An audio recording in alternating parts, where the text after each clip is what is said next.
Thanks for joining us, Dusty Sonnenberg, Field Leader for the Ohio AgNet and Ohio's Country Journal. We are out in Stark County, actually today down in Tuscarawas County, part of the Ohio Field Leader Roadshow. Joining me right now is Matt Spillman. We're running in the combine, actually running corn, but Matt, we want to talk soybeans. If you guys have been running a little bit of both, first off, tell us a little bit about your farm and the family. Yeah, been farming with my uncle and my two brothers here. Dad and uncle started the farm in 1981. Do corn, soybeans, wheat, and hay, and yeah, we're chugging along here with harvest, getting closer to the finish line every day. That's always good to see. Interesting year. Well, as far as the corn and beans go, let's start off with the beans. How did the beans run in general this year? Yeah, the beans actually fared fairly well for the weather we had.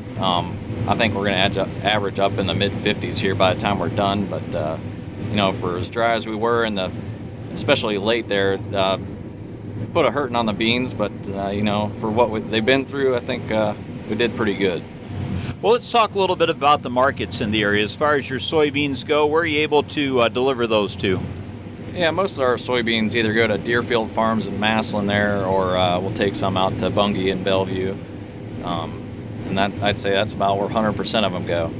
As far as the general area goes, obviously rolling topography around here, where's some of the land pressure come from? I know in some parts of the state it's energy development, other parts it's commercial or residential. What do you guys see around here?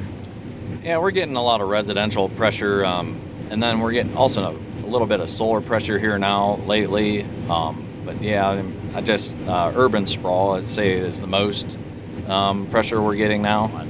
Well, Matt, let's talk a little bit about the farms themselves. What primary or different types of soil types maybe do you find across the way? Yeah, we range from sandy ground clear up to some heavy clay and everything in between, sometimes all in the same field. I can believe a lot of rolling terrain around here. What watershed are we in right now? We're in the Muskingum watershed. Most of the water we get comes down the Tuscarawas River, and we got a couple dams here, and some of it can back up and flood us every once in a while, but most of the time we're lucky. Now, you mentioned when we were talking earlier, you guys have done a fair amount of tiling, and a lot of that is to get rid of spring water, you tell me, just sort of some high springs and water tables. Yeah, we have a lot of hillsides that they'll creep out water in half the spring until about June, and you know, we can take care of some of those issues, make that last 10-20% of the field that usually needs 5-6 extra days to get ready. We can get them drained out and get it planted sooner. So when it comes to hillsides versus some of the bottoms, what's that look like when you think about cover crops and other conservation practices?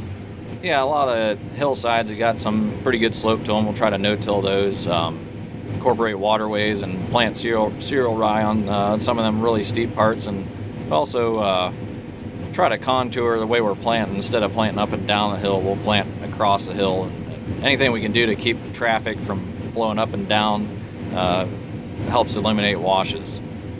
My guest again today has been Matt Spillman. We are in Stark and Tuscarawas County, part of the Ohio Field Leader Roadshow.